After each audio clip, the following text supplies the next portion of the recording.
দর্শক, শীতের তীব্রতার খবর জানাতে আমরা আবারও যুক্ত হব পটুয়াখালীতে। সেখানে আছেন সহকর্মী শিকদার জুবায়ের। শিকদার, শীত বেড়েছে এবং ঠান্ডাজনিত রোগও বেড়েছে সাথে। পটুয়াখালীতে শীতের তীব্রতা আজকে কেমন এবং ঠান্ডাজনিত রোগীর সংখ্যা কেমন, হাসপাতালের পরিস্থিতি কেমন দেখছেন জানাবেন।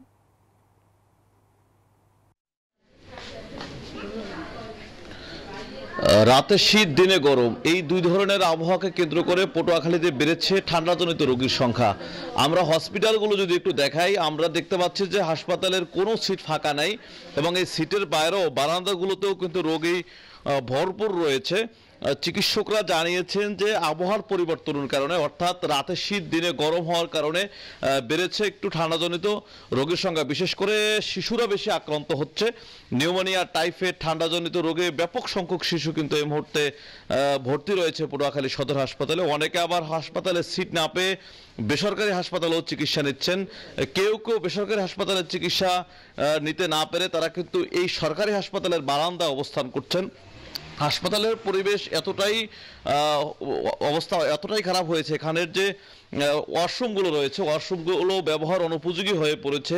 চিকিৎসা সেবা যারা দিচ্ছেন তারাও চিকিৎসা সেবা দিতে হিমশিম খাচ্ছেন।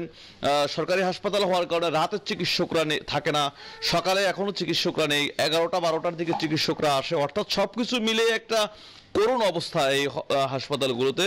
এবং রোগীরা যারা ভর্তি রয়েছেন তারা জানিয়েছেন যে তাদের নিজেদের চিকিৎসা এক ধরনের নিজেদেরই নিতে হচ্ছে। ডাক্তারদের খুঁজে পাওয়া যাচ্ছে না, নার্সদের খুঁজে পাওয়া যাচ্ছে না। এবং হাসপাতালের পরিচালক যারা রয়েছেন তাদের সাথেও আমরা কথা বলার চেষ্টা করেছি, কিন্তু কথা বলার চেষ্টা করেও তাদেরকে কিন্তু আমরা পাচ্ছি না। রোগীদের ব্যাপক অভিযোগ রয়েছে চিকিৎসা সেবা নিয়ে। এবং এখানকার যে আশপাশের যে পরিবেশগুলো রয়েছে সেই পরিবেশও কিন্তু পরিবেশ নিয়ে অনেক প্রশ্ন রয়েছে। হাসপাতালে আমরা সকালে দেখেছি যে রোগীরা অ্যাম্বুলেন্সে করে বিভিন্ন জায়গা থেকে আসছেন।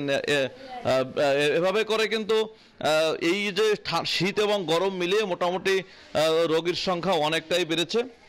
আর পটুয়াখালীতে শুধু সদর হাসপাতাল নয়, যে আমি যদিও এখন সদর হাসপাতাল রয়েছি, শুধু সদর হাসপাতাল নয়, প্রত্যেকটি উপজেলা স্বাস্থ্য কমপ্লেক্সে বেড়েছে রোগীর সংখ্যা। এতটুকু ছিল পটুয়াখালী সদর হাসপাতাল থেকে আমার কাছে এই মুহূর্তের সবশেষ। শিকদার, আপনাকে ধন্যবাদ আমাদের সাথে যুক্ত হবার জন্য।